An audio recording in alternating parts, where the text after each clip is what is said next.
commands behind wheels. That rude boy steals and I surrender. He knows why I'm tender. He knows the words that make me weak. His fingers pressed against my cheek. I can't speak or sing. No distraction. I let the phone ring. Full attraction. Hey, you know that you got it going good when you can just be.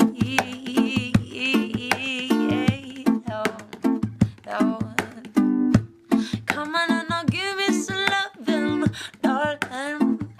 Come back to me, back to me, back to me. Oh, Lord, Lord, Lord. And you be through the day, Lord, Lord, hey. And you be through the day. Sweet, soulful goodness, she's ruthless. The energy with one glance grants the tendency to give in the less thanks. His ability to listen, pure-hearted wisdom, I shine when I'm with him. He knows the words that make me weak. His fingers pressed against my cheek. I can't speak nor sing. No distraction. I let the phone ring. Full attraction. Hey, oh, you know that you got it going good. So when you can just be. Merhaba. Anatolika'nın hikayesini anlatmaya kaldığım yerden devam etmeden önce benim gibi kendi işini kendi görmek isteyen arkadaşlar için biraz bilgi paylaşmak istiyorum. Yılların tecrübesiyle kabaran egolar ya da profesyonellikleri adına paylaşmak istememelerinden ötürü ustalardan bir şey öğrenmek çok kolay değil. Amatörün halinden en iyi amatör anlar. Bildiklerimi mümkün olduğunca sade ve anlaşılabilir şekilde anlatmaya çalışacağım. Çadırın iskeletini yapacağım demirlerin büyük bölümü hurda demirlerden oluşuyor. Bu demirleri düzeltip, kesip, biçip, kaynatıp ihtiyacım olan profilleri hazırlarken spiral ve kaynak makinesi kullanacağım. Bu hafta daha önce kullanmamış olanlar için spirali anlatıp birkaç püf noktası vereceğim. Spiral hiç kullanmamış olanlar için çok ürkütücü bir alet olarak görünür ve bence bir amatör için kırılma noktasıdır. Kendi işlerinizi amatörce yapmak istiyorsanız en çok ihtiyacınız olan aletlerden biridir ve bu aleti korkmadan kullanmaya başlarsanız geri kalan birçok şey size daha kolay gelmeye başlayacaktır. İki çeşit spiral vardır. Birisi büyük taşlama makinesi, diğeri avuç taşlama olarak adlandırılır. Büyük taşlama makinesinin adından da anlaşılacağı gibi boyutları büyüktür ve bence amatörler için uygun değildir. Yani profesyonel kullanım için daha uygun bir makinedir. Benim size anlatacağım spiral avuç taşlama olarak adlandırılan daha ufak olanı. Anlatmaya başlamadan önce videodaki az ışık için affınızı diliyorum. Gün ışığının uygun olduğu saatlerde başka bir yerde çalışmak zorunda olduğum için videoları genellikle gün batımına yakın saatlerde çekebiliyorum. Bu ışık problemi için çözüm üretmeye çalışıyorum. Yakında çözülmüş olur.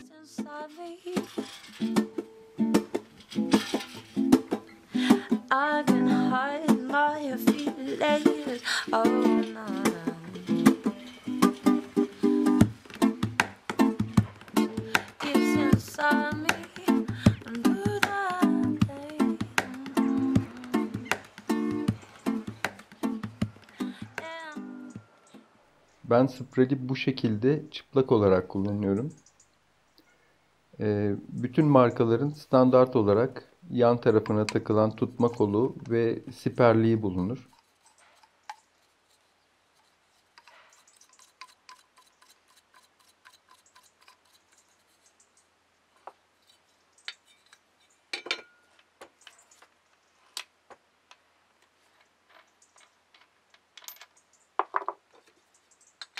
Bu siperliğin yönünü kesim yapacağınız açıya göre değiştirebilirsiniz taktıktan sonra.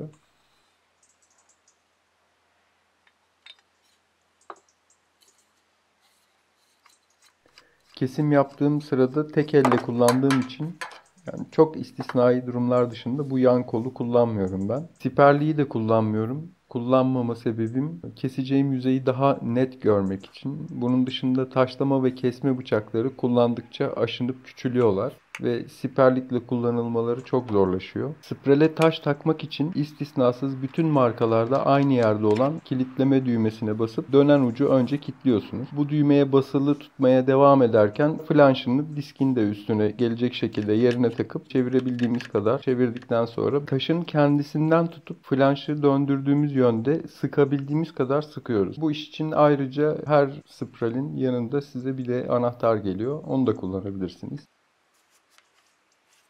Spreli siperliksiz kullanmak, frenleri doğru dürüst tutmayan bir arabayı son sürat kullanırken bir de üzerine emniyet kemeri takmamakta ısrar etmeye benzer. Siz benim gibi aptallık etmeyin. Mutlaka siperlikli kullanın. Ve ekstradan da koruma gözlüğü takın.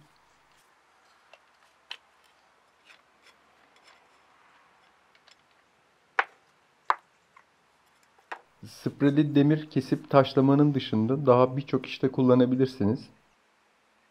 Elmas uçlu bu bıçağı taktığınızda fayans, granit, beton, taş gibi malzemeleri kesebilirsiniz.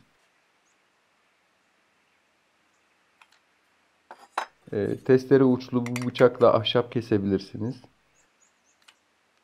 Böyle bir tel fırça takarak paslı metalleri fırçalayıp temizleyebilir ya da boyalı bir yüzeyden boya kazıyabilirsiniz. Cırt zımpara denilen bu pedi takarak üzerindeki cırtlı kısma istediğiniz kalınlıkta zımpara yerleştirip zımpara yapabilirsiniz. Bu aparat alete adını da veren taşlama taşıdır. Kesme taşından daha kalındır ve daha geç aşınarak küçülür. Birazdan uygulamalı nasıl kullanılacağını göstereceğim size. Bu da kesme taşımız. Demir kesmek için kullanıyoruz. Kesme taşlarından satın alacağınız zaman mutlaka en az orta kalite bir kesme taşı almakta fayda var. Çok ucuz olanların kesim yapıldığı sırada parçalandığını ve yaralanmalara sebep oldukları hakkında çok söylenti var.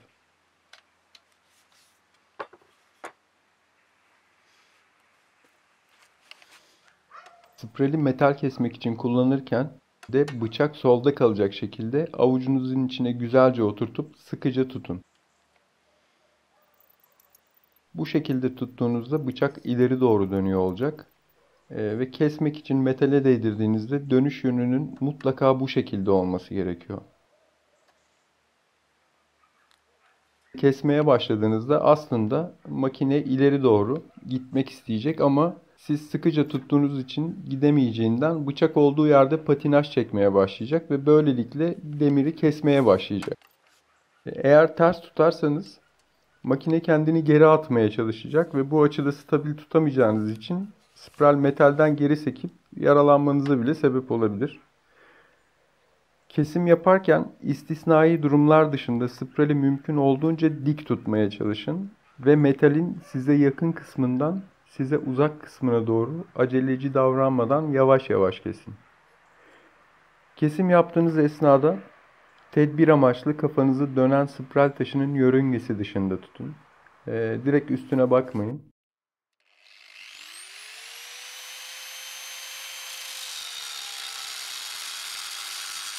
Çünkü gördüğünüz gibi kopan çapak ve kıvılcımlar taşın ekseninde hareket ediyor.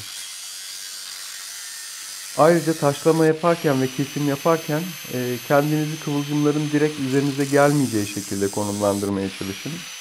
10-15 saniye kadar aynı yere gelen kıvılcımlar elbisenizi yakabilir. Yakınlarda kolay tutuşacak kuru ot gibi şeyler varsa kesme açınızı buna göre ayarlayıp kıvılcımların bu kolay tutuşabilecek şeylere gelmemesine dikkat edin. Ve yakında araba varsa kıvılcımlar otomobil boyasına zarar verir, unutmayın. Profesyoneller göz kararıyla istedikleri kesimi yapabilirler. Ama siz kesim yapmadan önce üşenmeden her zaman keseceğiniz yeri çizerek belirleyin. Bu size hem kesim esnasında hem de kesimden sonraki işlerinizde büyük kolaylık sağlayacaktır.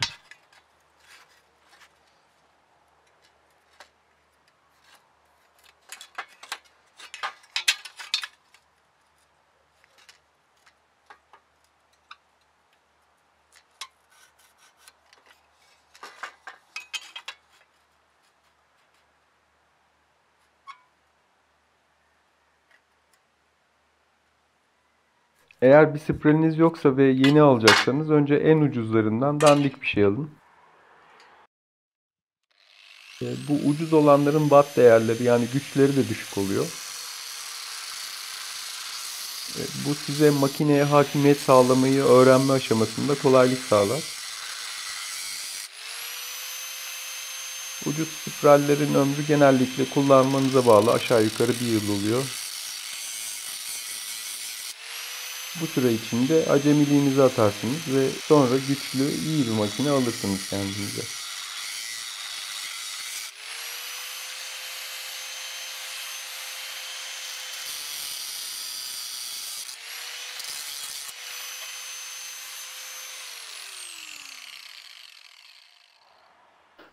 Bu profili kaynaklı olduğu yerden bir kısmını keserek geri kalanını kopararak ayırdım. Bu profili bu gördüğünüz yerden başka bir profile kaynatmam gerekiyor.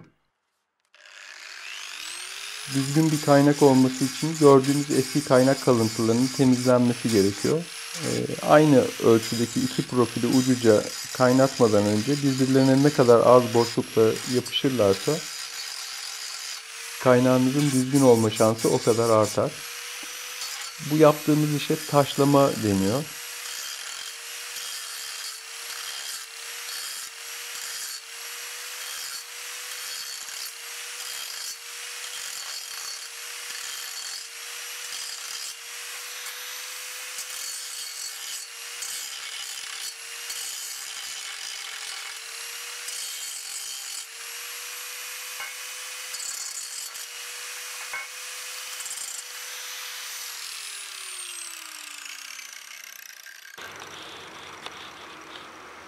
Gördüğünüz gibi profili taşlayarak kaynağı hazır hale getirdim.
Anatolika'nın hikayesinde en son 1966'nın ilkbaharında kalmıştık. Onu denizlerle buluşturmuştuk. Oradan devam edeyim anlatmaya. Yavuz Başar Bey adına inşasının başladığı 1963 yılından denizlere kavuştuğu 1966 yılına kadar Ampor adını taşımış.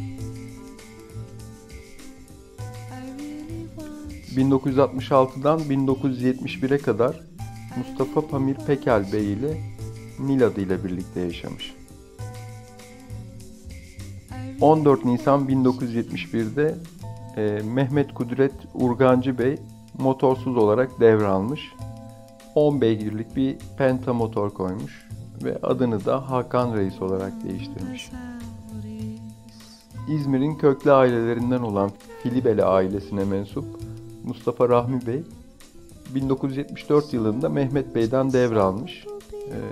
Motoru Köysan şanzımanlı 450 Lombardini ile değiştirmiş ve adını Şafak koymuş. 8 sene sonra 1982'de Doğan Kireççi Bey devralmış ve 5 ay kadar sonra 15 Nisan 1983'te Doğan Bey motorsuz olarak Gürcan Başar Bey'e devretmiş. 1994 yılının Ekim ayında Gürcan Bey Nuri Üçeli Bey'e devretmiş. Nuri Bey tekneye 26 beygirlik 2 silindirli bir Tatmar motor koymuş ve adını Kaan olarak değiştirmiş. 31 Ekim 1997'de Nuri Bey Kadir Gökhan Gönül Bey'e devretmiş ve teknenin adı Aurora olarak değişmiş. 1999 yılında Kadir Bey bayrağı Eser Taylan Sökan Bey'e teslim etmiş. Teknenin adı kısa bir süre Neveser olarak değişmiş. Birkaç ay sonra Eser Bey tekneyi Salih Sardar Ramazanoğlu Bey'e devretmiş ve adı tekrar Aurora olmuş. İstanbullu bir müzisyen olan Salih Bey ve arkadaşları tekneyi Küba'ya gitme hevesiyle almışlar. Tekne o sıralar pek iyi durumda değilmiş ve tecrübe kazanma çalışmaları sırasında Ayvalık liman içinde kayalıklara bindirince Küba yolunun tahmin edildiğinden zor olduğunu anlamışlar. Ve bu hayalden vazgeçip İstanbul'a dönmek için yol aramaya başlamışlar. 2000 yılının Aralık ayında tekneyi 1974 model bir Peugeot araç ile takas edip İstanbul'a dönmüşler. 74 model Peugeot'sunu verip tekneyi alan Vecdi Ziyansız Bey, aynı zamanda şimdiki adı olan Anatolika'yı tekneye veren beyefendi. Vecdi Bey tekneyi aldıktan sonra hayali olan Ege Adaları seyahati için sıkı bir refitten geçirmiş. Anatolika'nın hikayesine bu refitle haftaya devam ederiz. Şimdilik hoşça kalın.